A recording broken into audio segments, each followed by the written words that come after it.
Hello everyone, स्वागत है आप सबका आपके अपने यूट्यूब चैनल आर.के. मुनीम केमिस्ट्री क्लासेस पर। सॉलिड स्टेट की जो यूनिट है वो हमने शुरू कर दी थी और आज हम उसको कंटिन्यू करेंगे। देखिए आज का वीडियो काफ़ी इंपॉर्टेंट होने वाला है क्योंकि आज जो है बेस आपका बनेगा। भाई आपको जो स्टार्टिंग जो है सॉलिड स्टेट का वो क्लियर हो जाएगा। अगर ये क्लास आपको समझ में आ गई तो आगे का आपको सॉलिड स्टेट समझ में आएगा। अगर ये क्लास आपको समझ में नहीं आई मतलब आपको सॉलिड स्टेट को समझने में दिक्कत आएगी। इसलिए वीडियो को जो है अंत तक जरूर देखें। चलिए शुरू करते हैं। देखिए सबसे पहले दे रखा है क्रिस्टल लैटिस और स्पेस लैटिस। देखिए कोई क्वेश्चन तो नहीं बनता लेकिन आपको टर्मिनोलॉजी पता होनी चाहिए। क्रिस्टल लैटिस और स्पेस लैटिस जिसको हम हिंदी में जालक कहते हैं, ठीक है। तो यहाँ पर क्रिस्टल लैटिस और स्पेस लैटिस है क्या? A regular 3 dimensional arrangement of identical points in space. मतलब क्या होता है, जैसे हमने पढ़ा था कि क्रिस्टल किसको कहते हैं, क्रिस्टलाइन सॉलिड, जिसमें एक रेगुलर ज्योमेट्री होती है, रेगुलर अरेंजमेंट होता है कि वो लॉन्ग रेंज उसमें अरेंजमेंट होता है। तो यहाँ पर अगर हम कहें a regular 3D arrangement of identical point, तो जो आइडेंटिकल पॉइंट्स हो सकते हैं देखिए वो अलग अलग डिपेंड करता है। जैसे एलिमेंट है तो एलिमेंट के हो सकते हैं, या अगर आपके आयनिक कंपाउंड है तो आयंस के हो सकते हैं, डिपेंड कर सकता है। एटम भी हो सकते हैं, आयंस भी हो सकते हैं, या मेटल की बात करें तो मेटल आयन हो सकते हैं। तो यहाँ पर रेगुलर अगर अरेंजमेंट है 3 डायमेंशनल का तो वो जो पूरा अरेंजमेंट बनता है, 3 डायमेंशनल जो स्ट्रक्चर बनती है उसको हम स्पेस लैटिस या क्रिस्टल लैटिस कहते हैं। समझ में आई बात? जो रेगुलर 3 डायमेंशनल अरेंजमेंट से जो पूरी स्ट्रक्चर बनती है उसको हम क्रिस्टल लैटिस या स्पेस लैटिस कहते हैं। आई थिंक क्लियर हो गया होगा। इसके बाद आता है आपके यूनिट सेल। इकाई कोष्टिका कहते हैं हिंदी में। क्या कहते हैं? इकाई कोष्टिका। अब देखिए यूनिट सेल जो है ये आपके टर्म बार बार आएगी और ये काफ़ी इंपॉर्टेंट है, इस पर क्वेश्चन भी आता है। अब क्या क्वेश्चन आएगा वो आगे हम देखेंगे। देखिए यूनिट सेल क्या होता है। अभी हमने देखा कि जो स्पेस लैटिस है वो क्या है कि regular 3 dimensional arrangement of identical points. Identical points मतलब एटम हो सकते हैं, आयन हो सकते हैं, उससे पूरी स्ट्रक्चर बनती है। अब वो जो रेगुलर अरेंजमेंट से जो पूरी स्ट्रक्चर बनी उसको अगर हम छोटी से छोटी इकाई की बात करें तो जो सबसे छोटी इकाई होती है जिसकी रिपीटेशन से वो पूरी स्ट्रक्चर बनती है उसको हम यूनिट सेल कहते हैं। उसको हम क्या कहते हैं? Unit cell. तो ये एक तरह से स्मॉलेस्ट यूनिट है पूरे स्पेस लैटिस की या क्रिस्टल लैटिस की। तो जैसे अगर मैं एक एग्जांपल की बात करूं, जैसे मान लीजिए पूरी दीवार है, तो ये पूरी दीवार अगर स्पेस लैटिस है, क्रिस्टल लैटिस है, तो इसके अंदर जो ईंट लगी हुई है, जिसको ईंट को रख के आप पूरी दीवार बना रहे हैं, तो वो जो ईंट है वो क्या करती है? यूनिट सेल का काम करेगी। किसका काम करेगी? Unit cell. तो ईंट एक यूनिट सेल है और उसको बार बार अरेंज करने से आपने पूरी दीवार बनाई। उसी प्रकार से पूरा जो अरेंजमेंट है उसको हम स्पेस लैटिस या क्रिस्टल लैटिस कहते हैं। और वो अरेंजमेंट जिस क्रिस्टल जो आपके आइडेंटिकल पॉइंट्स का जो ग्रुप है, जो सेट है, जिसकी रिपीटेशन से बार बार बन रहा है, उस सेट को हम यूनिट सेल कहते हैं। समझ आ रही बात? तो वो यूनिट सेल को बार बार रिपीट करने से आपके पूरा क्रिस्टल लैटिस बनता है। अब यहाँ पर यूनिट सेल कितने तरीके के होते हैं? अब देखिए 4 तरीके के यूनिट सेल होते हैं। अब देखिए सबसे पहले दे रखा है सिंपल और प्रिमिटिव यूनिट सेल।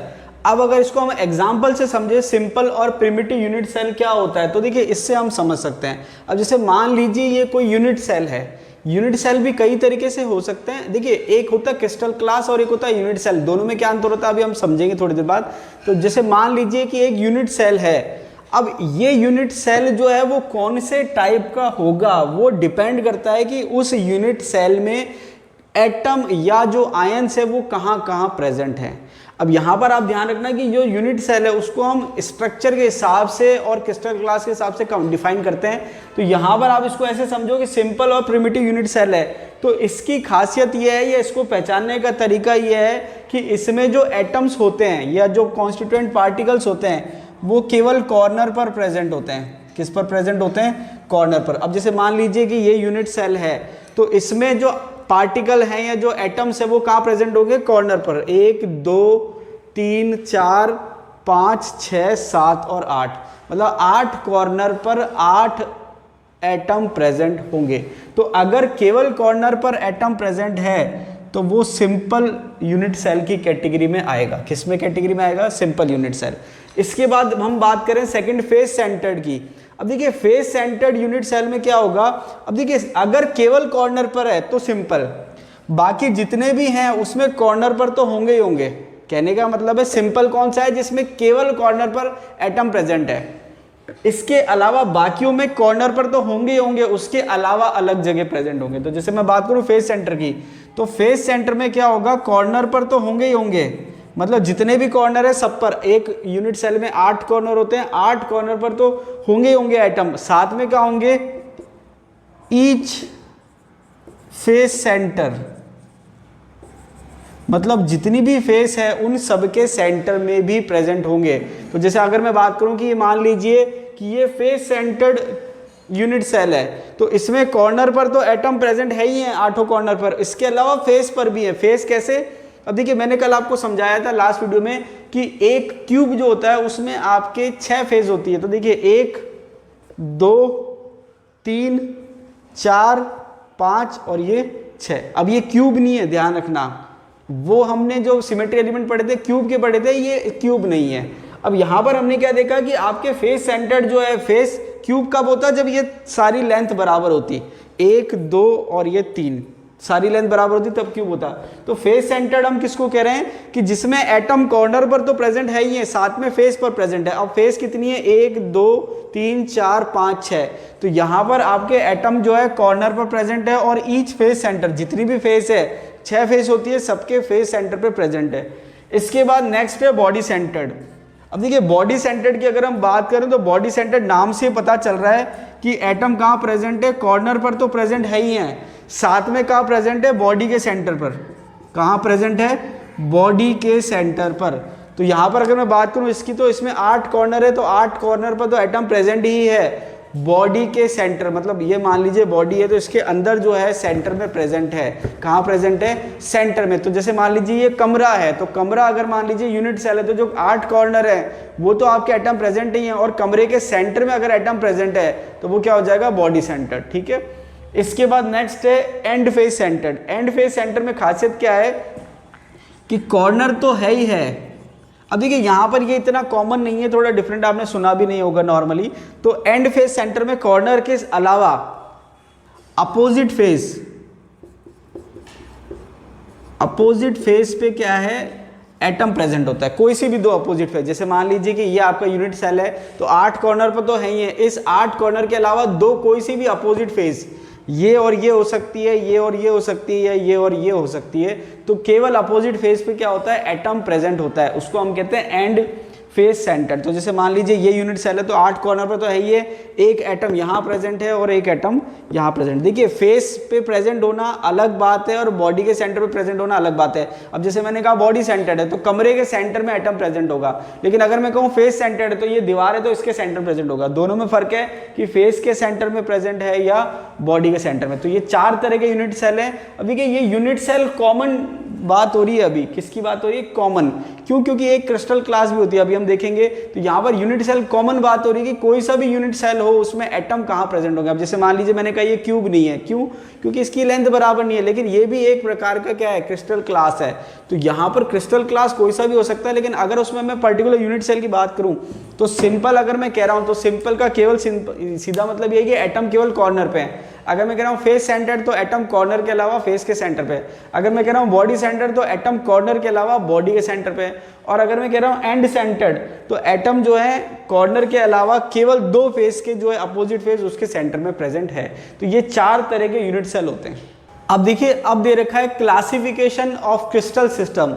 तो अगर हम बात करें क्रिस्टल की, तो क्रिस्टल जो है वो 7 कैटेगरी में हमने डिवाइड करें, मतलब जो क्रिस्टल सिस्टम होता है उसको 7 कैटेगरी में डिवाइड करा है। क्या बेसिस है उसको डिवाइड करने का और कौन सी कैटेगरी होती है वो हम यहाँ देख लेते हैं।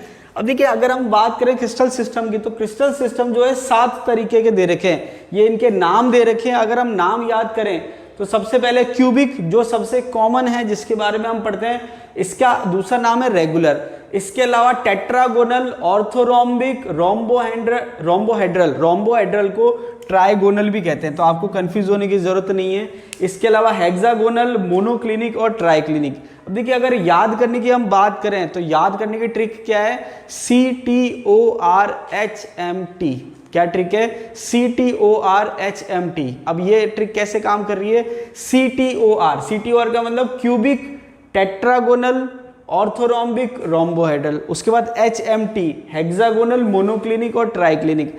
अब आपको जो सावधानी रखनी है वो ये रखनी है कि हमने जो ट्रिक बोली CTORHMT उसमें T 2 बार आ रहा है, तो एक टेट्रागोनल के लिए ऊपर वाला और ट्राइक्लिनिक के लिए नीचे वाला। इसके अलावा ये भी आपको ध्यान रखना है कि रोम्बोहेड्रल को ट्राइगोनल भी लिख सकते हैं। तो यहाँ पर आपकी ट्रिक क्या है? CTORHMT cubic, tetragonal, orthorhombic, rhombohedral, उसके बाद HMT, हेक्सागोनल, मोनोक्लिनिक और ट्राइक्लिनिक। उसके अलावा आपने देखा रोम्बोहेड्रल को ट्राइगोनल भी कहते हैं। इसके अलावा क्यूबिक को आप रेगुलर भी कहते हो। हालांकि रेगुलर इतना काम में नहीं आती, टर्म क्यूबिक ही काम में आती है, और यहाँ पर ट्राइगोनल भी रेयर काम में आती है। तो फिर भी ये आपको ध्यान रखना, ये नहीं भी रखोगे तो चल जाएगा, लेकिन थोड़ा सा आप ध्यान रख लेना। अब यहाँ से जो मेनली क्वेश्चन बनता है, वो क्वेश्चन जो है वो बेसिकली इन तीन, इस पे बनता है। किस पे बनता है? इस पे और इस पे, इन तीनों पे बनता है। बाकी चीजें जो है उस पे क्वेश्चन नहीं बनता है। तो बेसिकली जो आपको इसमें याद करना है वो यही याद करना है कि ये आपके क्रिस्टल सिस्टम है, ये एज लेंथ है और ये इंटरफेशियल एंगल है। ये तीनों चीजें याद रखनी है। अब देखिए क्वेश्चन कैसे पूछेगा, वो या तो पूछेगा कि भाई क्यूबिक की कंडीशन क्या है, एज लेंथ की कंडीशन क्या है, इंटरफेशियल की कंडीशन क्या है, या वो पूछेगा टेट्रागोनल के लिए कंडीशन क्या है, एज लेंथ क्या है और इंटरफेशियल एंगल क्या है, या फिर उल्टा क्वेश्चन पूछेगा। वो क्या करेगा, कंडीशन दे देगा कि एज लेंथ में और इंटरफेशियल एंगल ये दे रखा है, तो उसका क्रिस्टल क्लास क्या होगा। तो इसलिए ये आपको याद होना चाहिए। बाकी जो चीजें वो केवल नॉलेज के लिए, उस पर क्वेश्चन नहीं बनता। तो अब हमने याद क्या करा, ये तो हमने याद कर लिया। अब देखिए सीक्वेंस इंपॉर्टेंट है, CTOR HMT हमने याद कर लिया। अब आपको कैसे याद रखना है, तीन जो साइड होती है A B और C, एक एक्स एक्सिस मान लो, एक वाई एक्सिस और एक जेड एक्सिस, तीनों की जो साइड है, जो एज की जो लेंथ है, वो ABC से हमने बता रखी है। तो यहां पर क्या कह रहा है, ये A = B = C, मतलब जो तीनों एज है तीनों डायरेक्शन में, उसकी लेंथ बराबर है, एज लेंथ जो है वो बराबर है।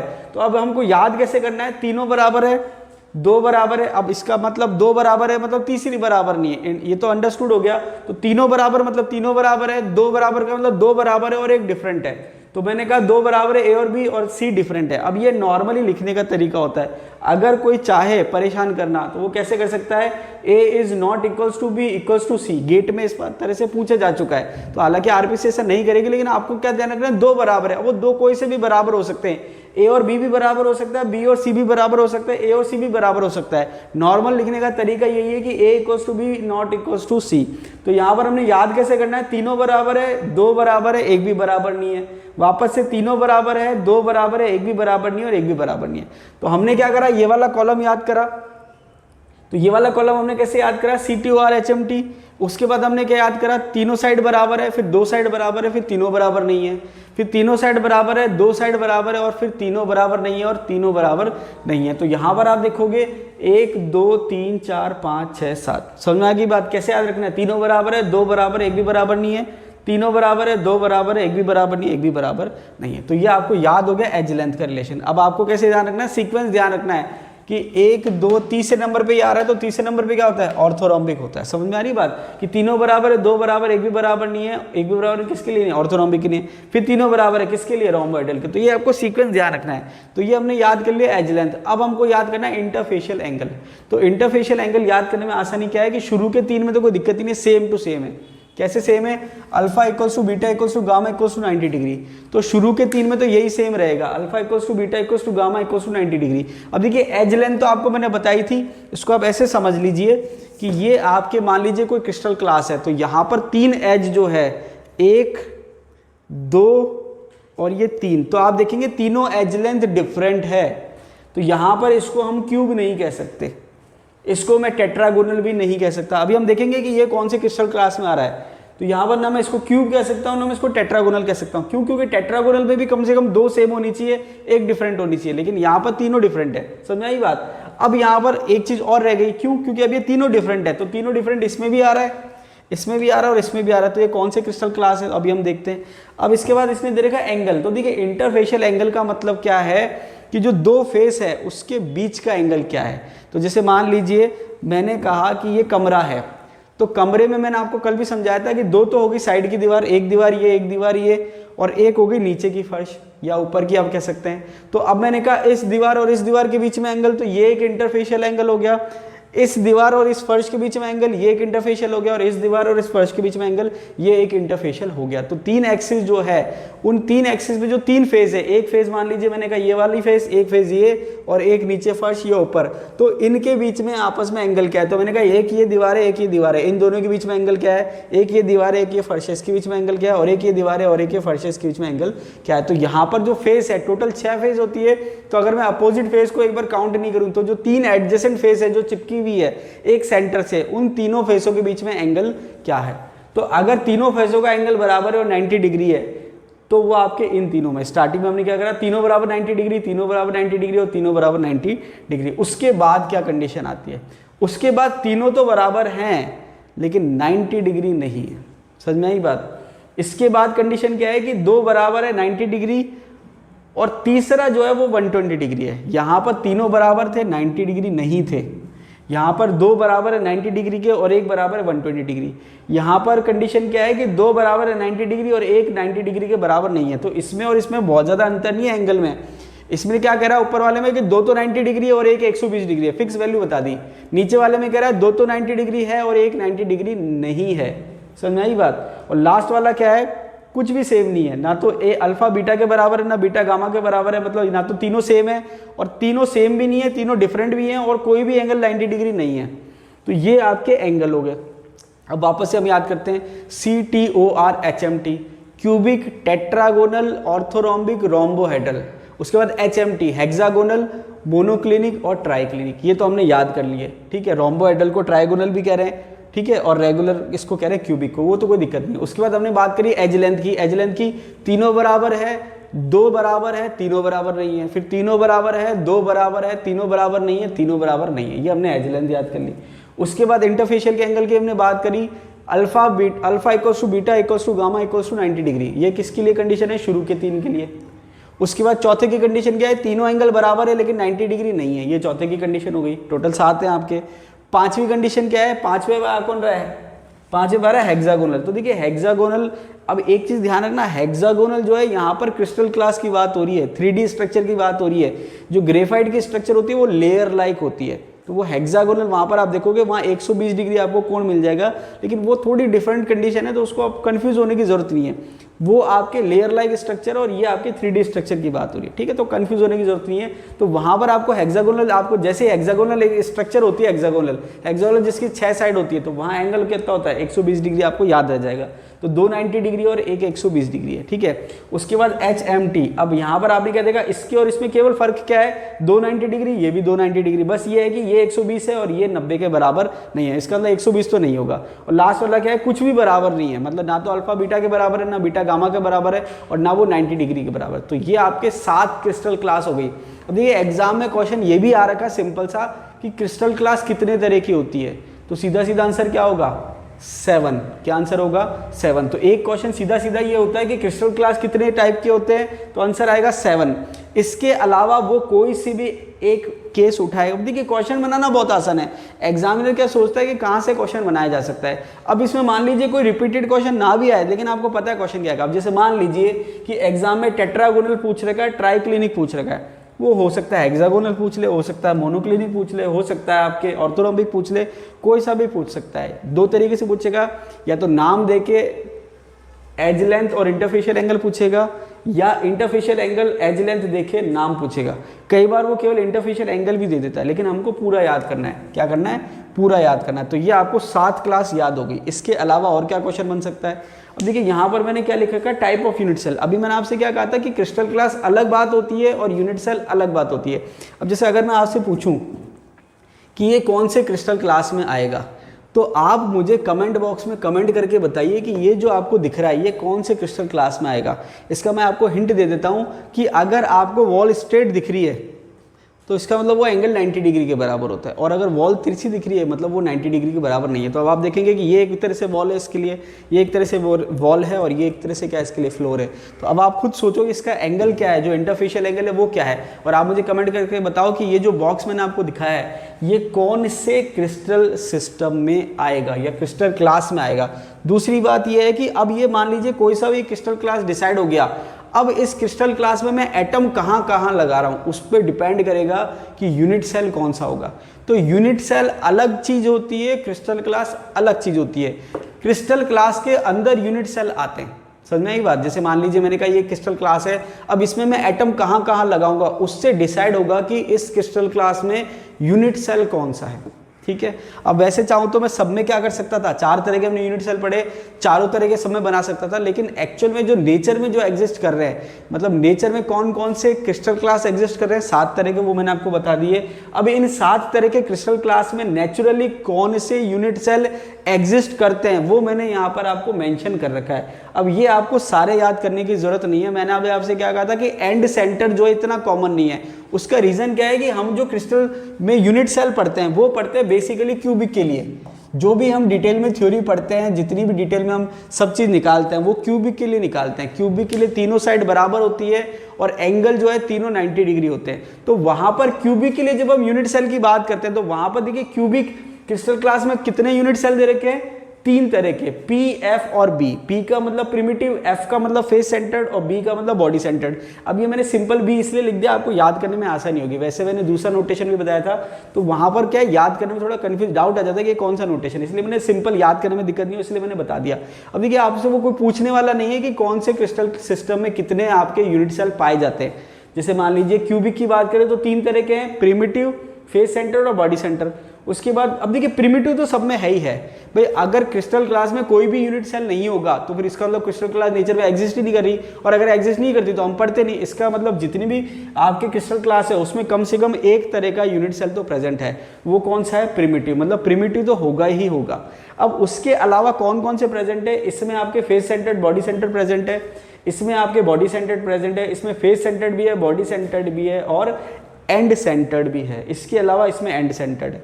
तो अगर मैं सारे क्रिस्टल क्लास को और उनकी सारी यूनिट सेल को कंबाइन करके काउंट करूं कि भाई कितने हो रहे हैं, तो देखिए काउंट करता हूं 1 2 3 4 5 6 7 8 9 10 11 12 13 14। ये जो 14 आपके बन रहे हैं 14 का मतलब क्रिस्टल क्लास कितनी है, 7। और क्रिस्टल क्लास के अंदर यूनिट सेल उन सबको कंबाइन करके अगर हम काउंट करें तो टोटल कितने आ रहे हैं, 14। और ये जो 14 है इसको हम ब्राविया लैटिस कहते हैं। क्या कहते हैं, ब्राविया लैटिस। ये एग्जाम में पूछा जा चुका है। क्वेश्चन ऐसे पूछते हैं कि क्रिस्टल क्लास कितनी है तो आंसर आएगा 7। क्वेश्चन ऐसे पूछेंगे टोटल ब्राविया लैटिस कितनी है तो आंसर आएगा 14। वो दोनों को कंबाइंड करके भी पूछ सकता है कि भाई वो पूछे क्रिस्टल क्लास और ब्राविया लैटिस कितनी है, तो वो ऑप्शन कैसे बनाएगा, इसमें मान लीजिए 7, इसमें 14, इसमें 14, इसमें 7, ऐसे मिक्स करके दे देगा। तो आपने क्या क्या करा, क्रिस्टल क्लास 7 है और जो आपके ब्राविया लैटिस है वो कितने, 14। अब इसके अंदर डिटेल में जाके क्वेश्चन नहीं बनाएगा वो कि भाई इसमें पर्टिकुलरली वो पूछे कि इस क्रिस्टल क्लास में कौन कौन से यूनिट सेल पाए जाते हैं।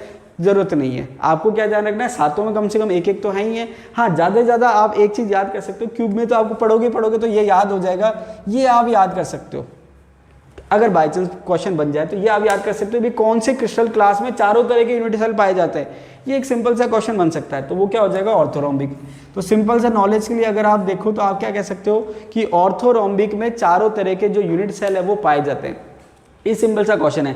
टोटल कितने हो गए, 14, जिसको हम क्या कह रहे हैं, ब्राविया लैटिस। तो बेसिकली क्वेश्चन इस पे बनना है, सबसे सरफेस से क्वेश्चन बनेगा तो क्रिस्टल सिस्टम कितने हैं, उसके बाद ब्राविया लैटिस कितने हैं, उसके बाद ये कंडीशन पे क्वेश्चन बनेगा। आप शीट देखेंगे तो शीट में आपको क्वेश्चन मिल जाएंगे।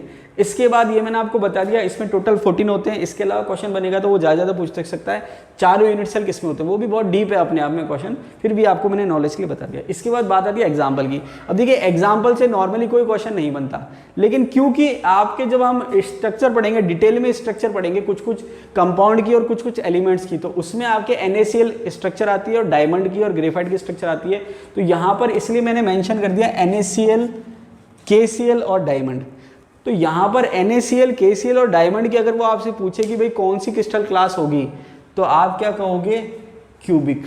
क्या कहोगे, क्यूबिक। अब देखिए NaCl की स्ट्रक्चर आती है, जैसे NaCl को मैं आपको डिटेल में समझाऊंगा, तो पूछता है कि NaCl की स्ट्रक्चर कैसी होगी, तो आप देखोगे हर बार अलग ही ऑप्शन होता है और हर बार अलग ही आंसर होगा।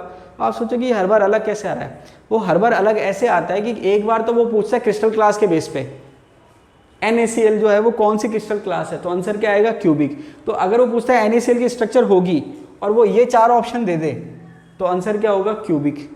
लेकिन अगर वो पूछे NaCl की स्ट्रक्चर होगी और फिर वो इनमें से भी दे दे P, F और B, तो कहने का मतलब है क्रिस्टल क्लास अलग चीज थी। अगर वो केवल क्रिस्टल क्लास पूछना चाह रहा है तो आंसर क्यूबिक होगा।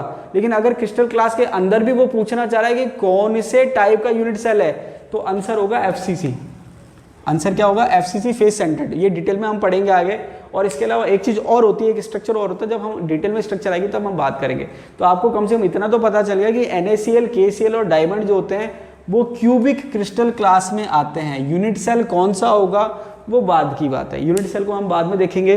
तो हमने क्या कहा, क्रिस्टल क्लास तो पता चल गई कि NaCl, KCl और डायमंड की क्रिस्टल क्लास क्या है, क्यूबिक है। बाकी मैंने एक एक एग्जाम्पल लिख दिए, बाकी बहुत ज़्यादा इंपॉर्टेंट नहीं है। Calcium sulphate, rhombic sulphur, quartz, ice, monoclinic sulphur और कॉपर सल्फेट .5H2O। हाँ, एक चीज़ और आ गई यहाँ से। देखिए होता क्या है कि यहाँ पर एक क्वेश्चन ये भी बन सकता है कि सबसे ज़्यादा सिमेट्रिक कौन सा है, क्योंकि हमने पढ़ा था कि भाई आपके जो क्रिस्टल सिस्टम होते हैं उसमें सिमेट्री होती है। तो कल मैंने आपको क्यूब की नंबर ऑफ सिमेट्री बताई थी टोटल, तो सबसे ज़्यादा सिमेट्रिक जो होता है वो क्यूबिक ही होता है। सब अगर वो पूछ रहे कि कौन सी क्रिस्टल क्लास जो है सबसे ज़्यादा सिमेट्रिक है, तो आंसर आएगा क्यूबिक। क्यूबिक में मैंने आपको टोटल सिमेट्री एलिमेंट बता दिए थे, 23 होते हैं, सेंटर ऑफ सिमेट्री 1, प्लेन और मैंने आपको बताया था एक्सिस, ठीक है, प्लेन होते हैं 9, उसके अलावा एक्सिस होती है 13। तो क्यूबिक क्रिस्टल क्लास सबसे ज़्यादा सिमेट्रिक होता है और सबसे कम सिमेट्रिक जो होता है वो ट्राइक्लिनिक होता है। तो यहाँ पर भी अगर कोई बेसिक क्वेश्चन बनाना चाहे तो बना सकता है कि कौन सी क्रिस्टल क्लास सबसे ज़्यादा सिमेट्रिक होती है और कौन सी सबसे कम सिमेट्रिक होती है। इसके अलावा एग्जाम्पल जो है, अब देखिए एक चीज़ क्या है कि यहाँ पर आप सोचोगे सर हेक्सागोनल में मैंने ग्रेफाइट क्यों नहीं लिखा। ग्रेफाइट मैंने जानबूझ के इसलिए नहीं लिखा कि ग्रेफाइट की 2D स्ट्रक्चर होती है। देखिए जब हम बात करते हैं पैकिंग की, तो पैकिंग 1D हो सकती है, 2D हो सकती है और 3D हो सकती है। 1D का मतलब एक लाइन में, 2D का मतलब एक प्लेन में और 3D का मतलब पूरे स्पेस में। तो ग्रेफाइट की जो एक्चुअल स्ट्रक्चर होती है वो हेक्सागोनल लेयर लाइक स्ट्रक्चर होती है। क्या होती है? हेक्सागोनल लेयर लाइक स्ट्रक्चर होती है और एक लेयर दूसरी लेयर से सेपरेट होती है, वंडरवॉल फोर्स से होती है। तो वो एक्चुअल यूनिट सेल में काउंट नहीं होती है, लेकिन फिर भी आप उसको हेक्सागोनल नाम दे सकते हो। लेकिन ये हेक्सागोनल 3D है और वो 2D है। तो ये आपके चार्ट बहुत इंपॉर्टेंट है और मान के चलिए कि सॉलिड स्टेट से अगर क्वेश्चन बनेगा पहला, तो इस चार्ट से बन सकता है पहला क्वेश्चन। अब देखिए हमने क्रिस्टल क्लास पढ़ ली है और अब जो जितनी भी डिटेल हम पढ़ेंगे वो सब क्यूबिक सिस्टम के लिए पढ़ेंगे। क्यूबिक कौन सा क्रिस्टल क्लास है जिसमें तीनों की एज लेंथ जो है, तीन जो एज लेंथ है वो सेम है और तीनों एंगल बराबर और कितने हैं 90 डिग्री। अब जितनी भी डिटेल हम स्टडी कर रहे हैं वो सब क्यूबिक सिस्टम की कर रहे हैं। किसकी कर रहे हैं? क्यूबिक सिस्टम की। अब देखिए यहाँ पर अगर क्यूब की बात करें तो क्यूब कंटेन मतलब क्यूब में क्या क्या प्रॉपर्टी होती है जो हमें ध्यान में रखनी है, जो आगे हमको क्वेश्चन सॉल्व करने में या कोई और टॉपिक समझने में हेल्प करेगी। तो देखिए यहाँ पर क्या क्या चीज़ है, कॉर्नर, एज। अब देखिए कॉर्नर है वो हमने देख लिए, edge, edge centre, face, face centre. अब ये क्या है कि एज समझ में आ गया, तो एज पे जो सेंटर है वो एज सेंटर हो गया। फेस, फेस पे क्या है, फेस सेंटर हो गया। Face diagonal, body centre, body diagonal. अब जैसे मान लीजिए कि ये क्यूब है, हालांकि ये क्यूब नहीं है, मैंने आपसे पूछा है कमेंट बॉक्स में मुझे कमेंट करके बताइए कि ये कौन सा क्रिस्टल क्लास है। अब मान लीजिए कि ये अगर क्यूब होता तो यहाँ पर अगर कोई मुझसे पूछे कि भाई कॉर्नर कितने हैं, तो मैं कॉर्नर कैसे गिनता, 1 2 3 4 5 6 7 और 8। कितने कॉर्नर हो गए? 8। तो मान लीजिए कि ये क्यूब है तो कॉर्नर कितने हैं? 8। इसके बाद ये कह रहा है एज। तो देखिए एज क्या है, 1 2 ये एज है, ये 3 ये 4, 4 तो ये हो गई, ये 5 ये 6 ये 7 और ये 8, ऐसे ही 9 10 11 और ये 12। टोटल एज कितनी हो गई? 12। तो ये 12 एज हो गई। इसके बाद है एज सेंटर। भाई एक जो भी एज है, जैसे मैंने कहा ये एज है तो इस एज का सेंटर क्या है? ये एज सेंटर हो गया। ये एज है तो इस एज का सेंटर क्या है? ये सेंटर हो गया। ये एज है तो इस एज का सेंटर क्या हो गया? ये। तो कहने का मतलब है टोटल एज 12 हैं तो टोटल एज सेंटर भी कितने होंगे? 12। ये हमने देखे एज सेंटर कितने? 12। देखिए ये सारी चीज़ें ध्यान से आप सुनना समझना, क्योंकि बाकी जब हम आगे स्ट्रक्चर पढ़ेंगे क्रिस्टल की, जैसे NaCl की स्ट्रक्चर है और वहाँ पर मैं आपसे कहूँगा कि ये आयन यहाँ पर प्रेजेंट है, एज सेंटर पे है, बॉडी सेंटर पे, यहाँ पर है, वहाँ पर है, तो अब आपको फिर वहाँ इमेजिन करना आना चाहिए। तो ये मैंने आपको बता दिया कि ये एज है और ये एज का सेंटर हो गया। 1 2 3 4 5 6 7 8 9 10 11, इस टाइप से टोटल आप गिनोगे तो 12 हो जाएंगे। तो एज 12 है तो एज के सेंटर 12 हो गए।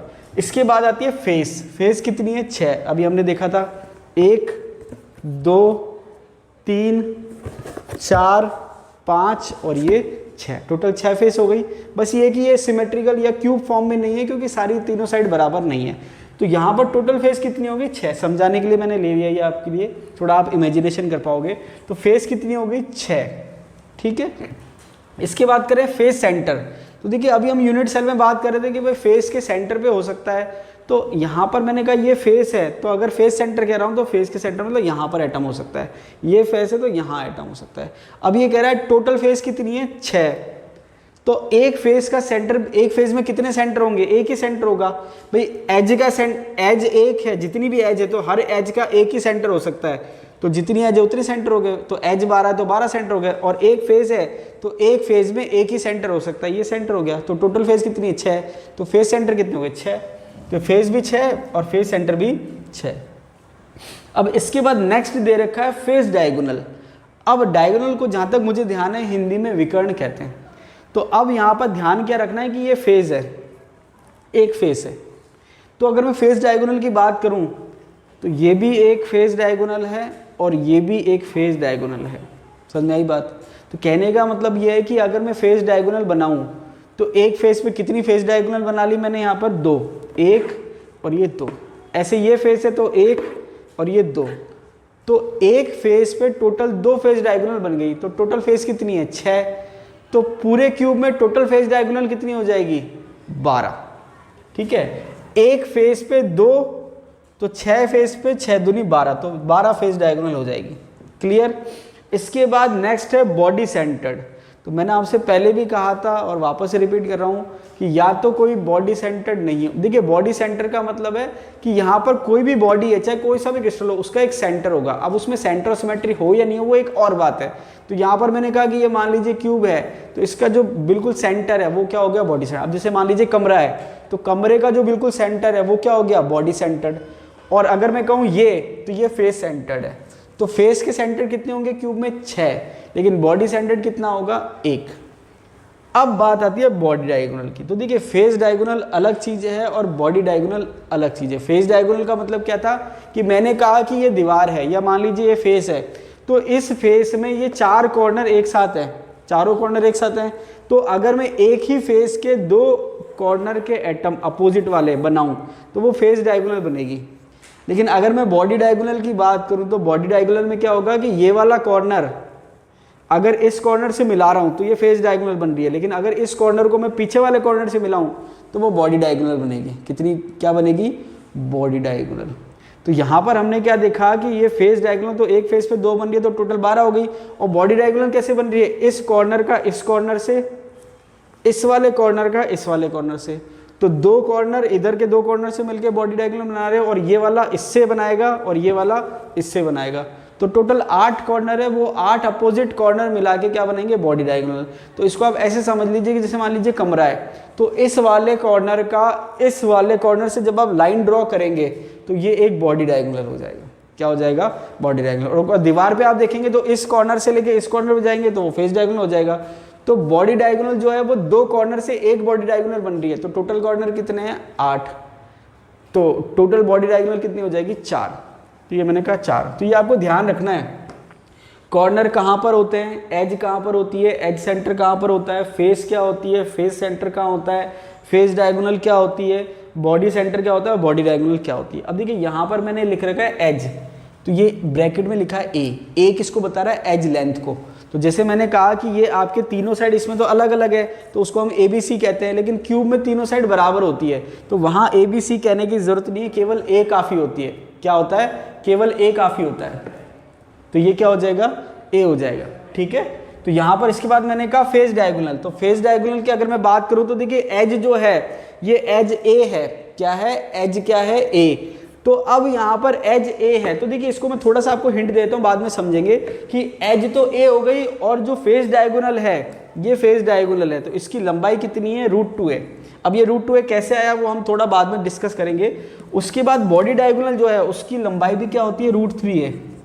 अब देखिए जब न्यूमेरिकल ये आएगा कुछ आएगा तो वहाँ पर आप देखिए जितना आपको समझ में आ जाए उतना अच्छी बात है, लेकिन अगर कुछ चीज़ आपको समझ में नहीं आती तो वहाँ कम से कम आप याद तो रख ही सकते हैं कि एज लेंथ को हम किससे बता रहे हैं A से, फेस डायगोनल जो है उसकी लेंथ को हम किससे बता रहे हैं √2A से, और जो बॉडी डायगोनल है उसकी लेंथ किससे बता रहे हैं √3A से। समझ में आ गई बात। तो इसको आप ऐसे समझिए कि ये जो दीवार है, इस दीवार का जो जॉइंट है ये A है, इसकी लंबाई क्या है A। ये फेस डायगोनल है, ये √2a है, और बॉडी डायगोनल जो है इस कॉर्नर से इस कॉर्नर ये √3a है। इसका मतलब एज लेंथ से बड़ी फेस डायगोनल है और फेस डायगोनल से बड़ी बॉडी डायगोनल है, तो ये आपको ध्यान होना चाहिए। अब इसके बाद अगर हम बात करें कॉन्ट्रीब्यूशन टू 1 यूनिट सेल, अब इनका कॉन्ट्रीब्यूशन क्या है। अब देखिए ये तो केवल 1 यूनिट सेल है, मतलब एक ईंट है।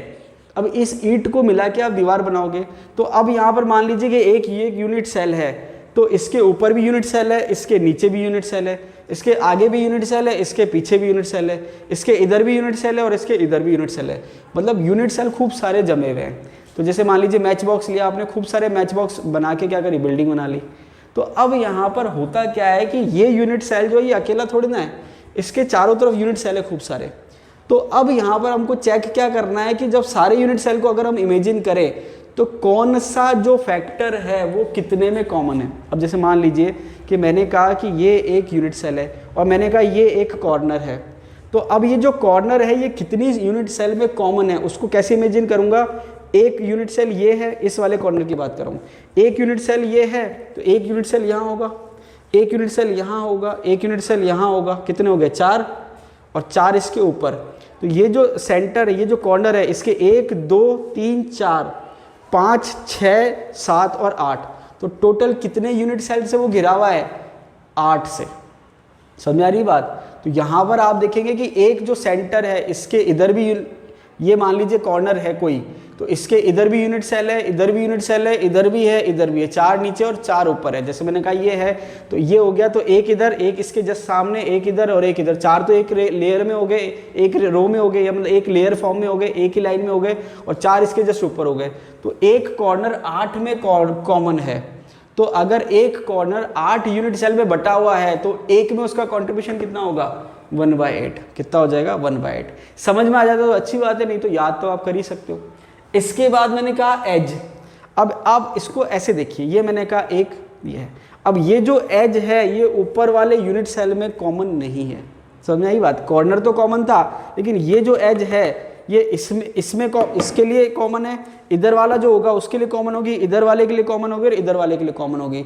तो कहने का मतलब है ये जो एज है, जैसे मान लीजिए ये एज है, तो ये जो एज है, जैसे मान लीजिए ये एज है, तो एक इसके यहाँ हो गया, एक इसके यहाँ हो गया, एक इसके यहाँ हो गया और एक इसके यहाँ हो गया। तो टोटल 4 के लिए ये एज कॉमन है। तो इस एज का जो कंट्रीब्यूशन आएगा वो कितने में आएगा, 1/4। 4 में कॉमन है तो जितने में कॉमन है उसको उससे डिवाइड कर दो, 1/4 आ गया। अब एज का जो कंट्रीब्यूशन आ रहा है वही एज सेंटर का आएगा, तो कितना आ गया, 1/4। अब बात आती है फेस की। तो आप मान लीजिए कि ये आपके क्या है, एक क्यूब है। तो अब अगर मैं कह रहा हूँ कि ये फेस है, ये वाली फेस है, तो इस फेस के लिए ये जो फेस है ये कितने क्यूब के लिए कॉमन है, इस क्यूब के लिए और इसके जस्ट ऊपर वाले क्यूब के लिए। 2 में ही कॉमन है, बाकियों के लिए कॉमन नहीं। अब जैसे मान लीजिए इधर कोई क्यूब है तो उसका इस फेस से कोई कनेक्शन नहीं है, मतलब कॉमन नहीं है। तो एक जो फेस है वो 2 में कॉमन होती है। जैसे मान लीजिए कि ये दीवार है, तो ये इस कमरे में भी कॉमन है और इसके पीछे कोई कमरा है उसमें भी कॉमन हो सकती है, इससे ज़्यादा कॉमन नहीं हो सकती। समझ में आ रही बात। तो यहाँ पर फेस जो है 2 में कॉमन होती है। तो टोटल फेस 6 थी और कॉन्ट्रीब्यूशन कितना है, 1/2। अब इसके बाद बात आई फेस सेंटर की। तो फेस 2 में कॉमन है तो फेस सेंटर भी 2 में कॉमन होगा। तो फेस सेंटर 2 में कॉमन है तो कंट्रीब्यूशन कितना हो गया, 1/2। इसके बाद बात आती है फेस डायगोनल की। तो फेस डायगोनल भी फेस में ही है तो इसका कंट्रीब्यूशन भी कितना हो जाएगा, 1/2। अब बॉडी सेंटर्ड, बॉडी सेंटर्ड का मतलब बॉडी के अंदर। तो अब ये मान लीजिए कमरा क्यूब है, इसके अंदर सेंटर है, तो ये जो सेंटर है ये केवल इस क्यूब के अंदर है, दूसरे क्यूब से इसका कोई कनेक्शन या कोई लेना देना नहीं है। इसका मतलब एक ही में कॉमन है तो कंट्रीब्यूशन भी कितना हो गया, 1। और बॉडी डायगोनल भी जितनी है वो सब बॉडी के अंदर चल रही हैं, तो दूसरे क्यूब से उसका कोई कनेक्शन नहीं है, तो इसका भी कंट्रीब्यूशन कितना हो जाएगा, 1।